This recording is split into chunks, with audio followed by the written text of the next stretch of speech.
இப்போ இணையத்துல தீயா பரவுறது மலேசியால விஜய் நம்ம தளபதி சொன்ன அந்த அம்பர்லா ஸ்டோரி தான் இப்போ இணையத்துல தீயாவும் ஏஐ இமேஜோட அது வீடியோவா வருது. அந்த வீடியோவுக்கு பின்னாடி இருக்கிற கமெண்ட்ஸ் பார்க்கும்போது அவ்வளோ இருந்துச்சு. அதுலயும் அந்த தளபதி சொன்ன ஒரு வார்த்தை, வெள்ளத்துல தவிக்கிறவனுக்கு நீ படகு கொடுத்தா பாலைவனத்துல நீ தண்ணிக்கு தவிக்கும் போது ஒட்டகமாவே வரும் சொல்ல, அந்த லைன் முடிக்கிறதுல இருந்து ஸ்டார்டிங்ல வரைக்கும் தளபதி சொன்ன அந்த ஸ்டோரி, ஒவ்வொரு குட்டி ஸ்டோரிக்கு பின்னாடி ஒவ்வொரு காரணங்கள் இருக்கும், ஒவ்வொரு விஷயங்கள் இருக்கும். அதுக்கு பின்னாடி இருக்கிற சீக்ரெட் வந்து தளபதி எப்பவும் சொல்லிட்டு இருப்பாரு.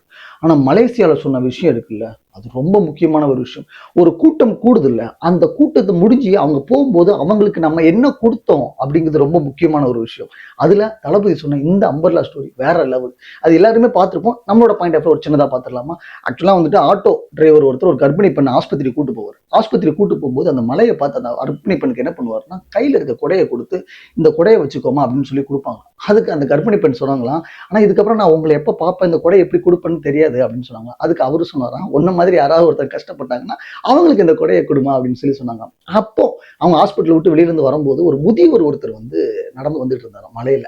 சோ அந்த கர்ப்பிணி பெண் வந்து அந்த கொடையை வச்சுக்கோங்க, நனைஞ்சிட்டு போகாதீங்க அப்படின்னு சொல்லி கொடுத்தாங்களாம். அதுக்கு அந்த முதியவர் சொன்னாரா, நான் இதை எப்படிமா அவன்கிட்ட திருப்பி கொடுக்க போறேன் அப்படின்னு சொன்னாராம். அந்த ஆட்டோ டிரைவர் சொன்ன அதே வார்த்தையை அந்த பெண்மணி சொன்னாங்களாம், யாராவது உங்களை மாதிரி கஷ்டப்பட்டு இருந்தாங்கன்னா அவங்களுக்கு இந்த கொடையை கொடுங்க அப்படின்னு சொல்லி சொன்னாங்களாம். இவரும் அந்த கொடையை பிடிச்சிட்டு ஒரு பஸ் ஸ்டாண்ட் வரைக்கும் போயிட்டு வரான். பஸ் ஸ்டாண்ட் கிட்ட போனோம்னா ஒரு பூக்கார அம்மா ஒருத்தங்க ரொம்ப மலையில நனைஞ்சு அப்படி நின்றுகிட்டு இருந்திருக்காங்க. அவங்ககிட்ட அந்த முதியவர் வந்துட்டு இந்த கொடையை வச்சுக்கோமா, மலையில் நினையாது அப்படின்னு சொல்லி கொடுத்தாரு. ஐயா, அதை நான் எப்படி திருப்பி கொடுக்க போறேன்னு தெரியல. என்ன மாதிரி யாராவது ஒருத்தன் கஷ்டப்பட்டு வந்தாங்கன்னா அவங்களுக்கு இந்த கொடையை நீ கொடுமா அப்படின்னு சொல்லிட்டு அங்க இருந்து ஒரு பஸ் ஏறி போயிட்டாராம். அதுக்கப்புறம் தூரத்துல ஒரு ஸ்கூல் பொண்ணு ஒருத்தர் பேக்ல வச்சுட்டு மலையில் நனைஞ்சிட்டு வந்துட்டு இருந்தாங்களாம். அதை பார்த்து அந்த பெண்மணி, அந்த மாதிரி ஸ்கூல்ல நனைஞ்சிட்டுலாம் வரக்கூடாது, புக்ஸ்லாம் நனைஞ்சிடும்ல, இந்த கொடையை வச்சுட்டு வீட்டுக்கு போமா அப்படின்னு சொன்னாங்க. அந்த குழந்தை கொடையை வாங்கிட்டு வீட்டுக்கு போகும்போது அவங்க அப்பா எதிர்பார்த்துட்டு இருந்தாங்களாம். அந்த கொடையை அவங்க அப்பா வாங்கி பார்த்த உடனே அவங்க அப்பாவுக்கு ஒரு ஷாக்கும் ஒரு எமோஷனல் மொமெண்ட் இருந்துச்சு. என்னன்னா, அந்த கொடை அவர் யாருக்கு கொடுத்தாரு தெரியுமா? ஒரு கர்ப்பிணி பெண்மணிக்கு. அதே கொடை அவரோட பெண்ணுக்கு வந்திருக்கு. ஒரு சர்க்கிள் ஆஃப் லூப் இருக்குல்ல, நம்ம விதை விரிச்சா விதை இருப்போம், திணை விரிச்சா திணை இருப்போம். நம்ம என்ன விதைக்கிறோமோ அது முளைக்கும், அது நம்ம என்ன நினைக்கிறோமோ அது நடக்கும். அது மாதிரி அவர் பொண்ணுக்கு இந்த கொடை வரும் அப்படின்னு அவர் நினைச்சு பார்க்கல. அவரு உண்மையாவே ஒரு பொண்ணுக்கு ஹெல்ப் பண்ணார். ஆனா அந்த ஹெல்ப் எங்க வந்து முடிஞ்சிருக்கு அப்படின்னு நினைச்சு பார்க்கும்போது அது வேற லெவல்ல. நான் சிம்பிளா சொன்ன மாதிரி தளபதி சொன்னார்ல, ஆக்சுவலா வந்துட்டு வெள்ளத்துல தத்தளிக்கிற ஒருத்தனுக்கு நம்ம படகு கொடுத்தோம் அப்படின்னா பாலைவனத்துல நம்ம தண்ணியில தத்தளிக்கும் போது ஒட்டகமா வந்து நிற்கும் அப்படின்னு சொல்லுவாங்க.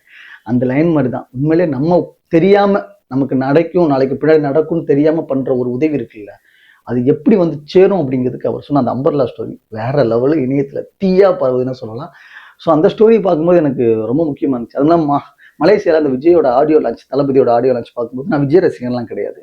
ஆனா அந்த கடைசியா அந்த ஆடியோ லான்ச் அவர் சொன்ன அந்த வார்த்தை இருக்குல்ல, இதனோட கடைசி படத்தோட ஆடியோ லான்ச் ரொம்ப எமோஷனலா, ஒரு ரொம்ப கஷ்டம். ஒரு ஸ்டார்டிங்ல இருந்து இப்ப வரைக்கும் ஒரு சக்சஸா கொடுத்துட்டு ஒரு பிளேஸை தக்க வச்சு நிக்கிறது ரொம்ப கஷ்டமான ஒரு விஷயம்.